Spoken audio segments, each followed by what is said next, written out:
Hey friend, in this video, I'm going to show you how you can gain so much more clarity in your mix by using mid-side EQ. Now, if you haven't used mid-side EQ, hopefully this video will help you get started, and hopefully you can realize, man, it can really make a huge difference. So in this song, what the main trouble I was having, or honestly, I have this probably issue in a lot of songs when I'm mixing, is the keys and the guitar take up the same space in the mix. You know, those mids to lower mids, and whenever it comes down into a chorus, it kind of gets muddied up, and it's like if I push the fader on one, then the other one just gets drowned out. Or if I've tried to just EQ it, normally, just using a normal EQ, it sounds okay, it sounds fine, but you can even get more clarity out of it using mid-side EQ. And so let's dive into it. What I want to show you guys real quick is I had ChatGPT make this really dumb image. It's stupid, but let me pull it up here, so you guys can see how we hear music in mid-side. So in the middle, generally, especially, we're this channel is all about, worship music production and, the kind of that modern worship sound. And so we want, vocals, kick, snare, and bass up the center, every single mix. There's not very many mixes where you might pan any of those. And then everything else you want on the sides. So imagine when you're listening to a mix, close your eyes and listen, and if you could, it's really best with headphones or good speaker placement, and just listen, like, okay, where are things in the mix, from here to here, and you will always hear that lead vocal and the bass and the kick and the snare right in the center, and then you'll hear almost everything else panned out wide. Now, that's not always the case, right? Sometimes we have guitars in the middle, sometimes we have synths, or sometimes even a piano down the middle. It just depends. Not all mixes are the same, but I'm speaking in a generalization, okay? So just in case you have never, kind of messed with this, so with mid-side EQ, it's a little bit different, because what we're doing is we're breaking this down even further, and you're putting it within the frequency range. Okay, so but first I want to show you guys the song that we're doing, and so this is a song by my friend Jake. It's called "Known by You." If you guys want to listen to the whole song, I will link it down below for you, so you guys can go listen to that. But this is just the chorus here. And I can't comprehend what it means to be known and still loved by you. Only you, Lord, and I give all I am. All right, so you guys get the gist. If you guys were listening to the electric guitar and the keys, you were hearing that the keys were just kind of feeling too heavy. Like they felt good in the mix for a second, but then it was like, oh man, maybe they're too loud or something. So just on the keys in general, I have a little bit of EQ, pulling out some highs, pumping up some 471 a little bit, and then we're hitting it with the SSL native bus compressor, and nothing on there. It's what we'll do our mid-side EQ, and I'm hitting it with another compressor, the API 2500. I don't know what it is lately, but I've been using VCA compressors on my keys, so take that with what you will. Maybe go try it for yourself. And then on the guitars, they all have just their own EQ, and then they run through a bus here, which is where kind of the bulk of stuff is happening. And I'm doing a Pro Q4 here with a little bit of boost at 372, taking out a lot of highs, just made it sound fake, I guess. Hitting with the SSL Fusion to add some width, just a tiny bit. And then I'm using Telos guitars from Black Salt Audio, and I'm just bumping the highs a little bit and hitting that saturation. The saturation control on guitars sounds amazing, so props to them. A little bit of mid, a little bit of D harsh. I don't even know if that D harsh is actually doing anything. But anyways, here are the guitars for that chorus.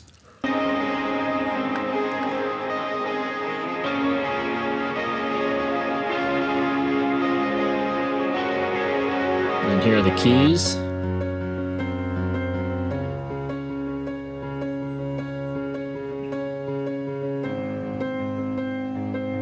And then together.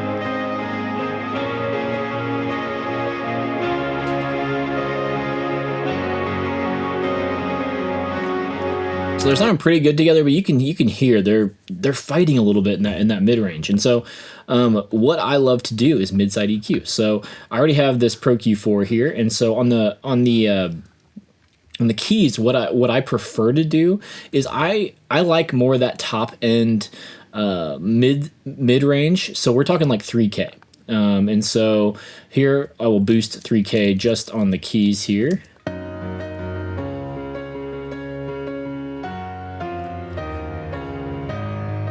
Off here, back on, almost gives it like a nice grand piano vibe. But here's the thing is, if I boost that up in just a general EQ, it's going to combat the vocals.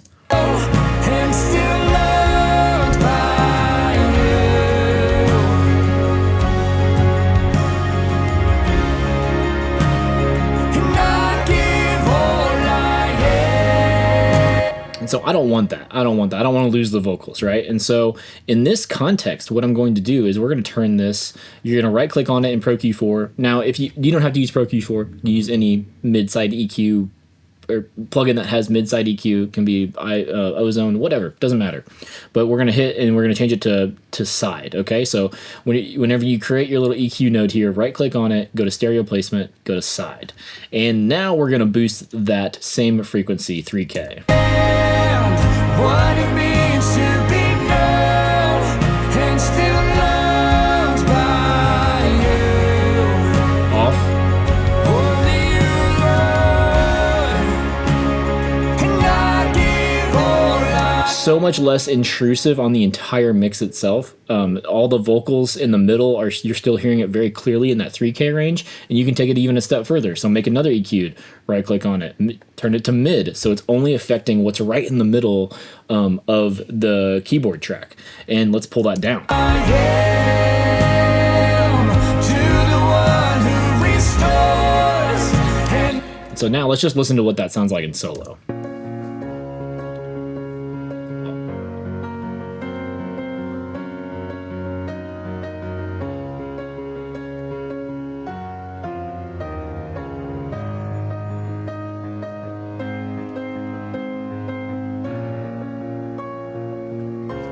So it's still bringing the keys alive, like it's still really giving them a lot of energy in the mix, but it's not taking up space where you don't want it to take up space.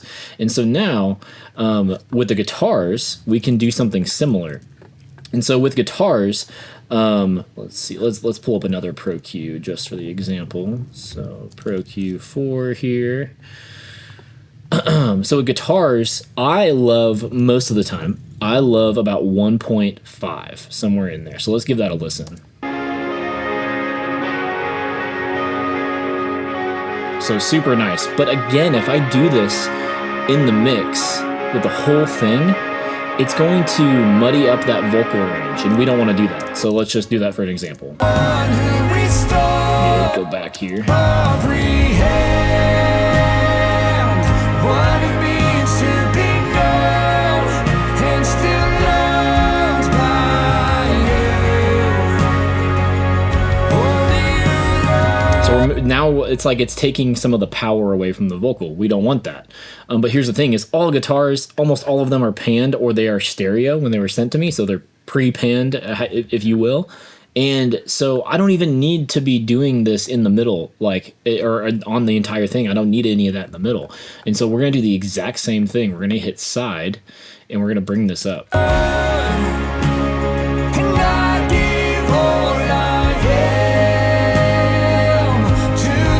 And again, I'm going to do another one, and then we're going to pull the mid down just a little bit. One who restores and makes all things new. Let's listen to it in solo here.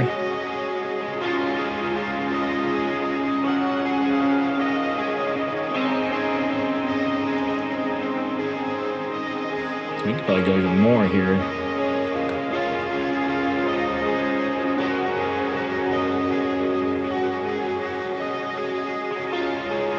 Yeah, I'm feeling so much power on the outsides, which is where you want it because you don't want it to get in the way of the vocals. And so now we can take this in even another step further. And you remember when we boosted the keys at 3K. So we're going to take another one, which it automatically made it side, but always just double check. And we're going to go around to that 3K spot over here, and we're just going to pull it out just slightly. And so this is going to reveal more of the keys in that area since they're combating. And then we're going to go over to the keys where we had this Pro Q4, and we're going to take it and go around 1.5 here. And we're going to change this to side, and we're going to pull just a couple dB out of that. And so now I'm just going to solo both of these together, and I'm going to take these plugins on and off, and you guys can tell me what you guys are hearing. But it's just going to be they're gonna meld so much well together. So this is with them on. And then off.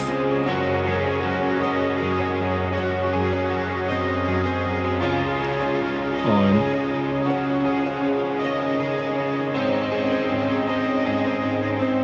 Off.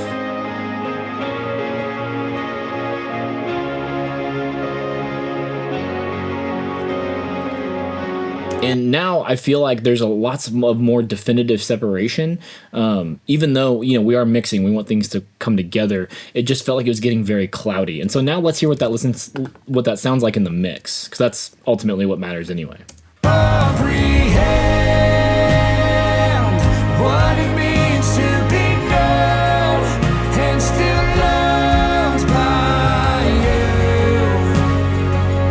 Only you, Lord, and I give all I am to the one who restores and makes all things new.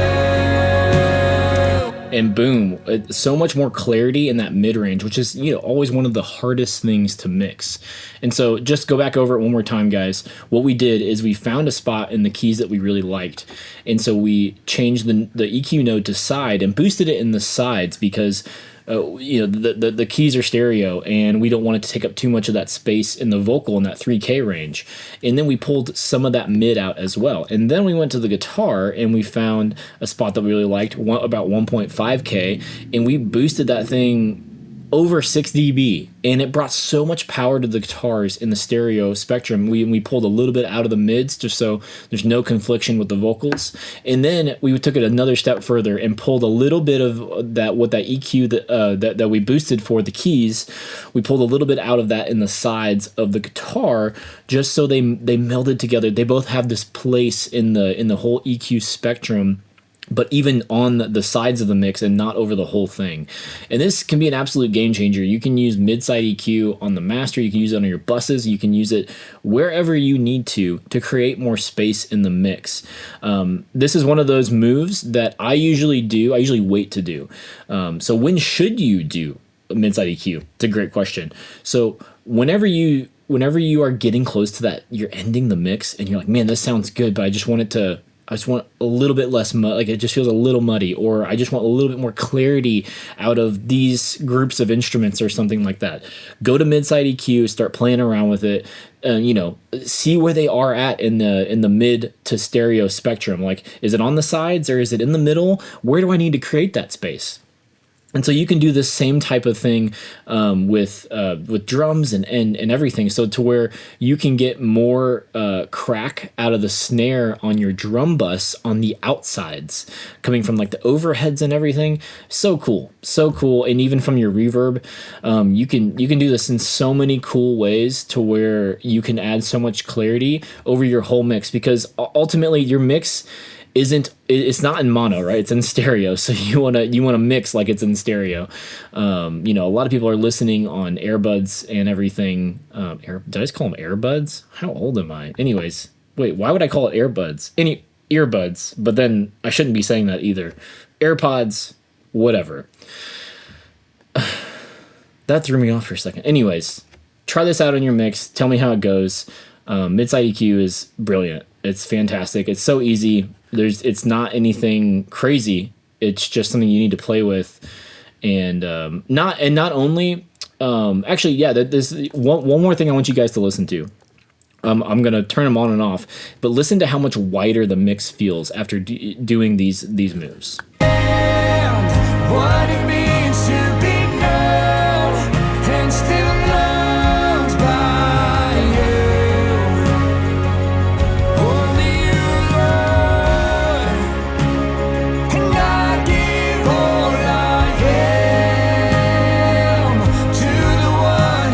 It's super subtle, but it just makes the mix just feel a little bit bigger, which is what you want, because we're not adding any like artificial widening. I noticed that when I use an artificial widener like the SSL stereo image, the Fusion stereo image, sometimes when I crank it up to like 3 or 4 dB on here, it starts to sound a little funny. It starts to sound a little fake, and I know that's how a lot of them are. Whether you're using like the free one of wider, it starts to just sound artificial, and so this is a cool way to make your mix sound wider without it sounding artificial, because you're not adding some fake wideness. This is you're just adding EQ only on the stereo spectrum on the sides. So it's a total game changer. That's it for this video. Hope you guys enjoyed it. Comment down below what you're going to use your mid-side EQ on, because you should be using it. That's the whole point, right? You looking at this video, go use it. Anyways, free mixing cheat sheet down below. My gift to you. EQ and compression settings ready to go for all worship mixes. I love you. God loves you. And I'll see you on the next video.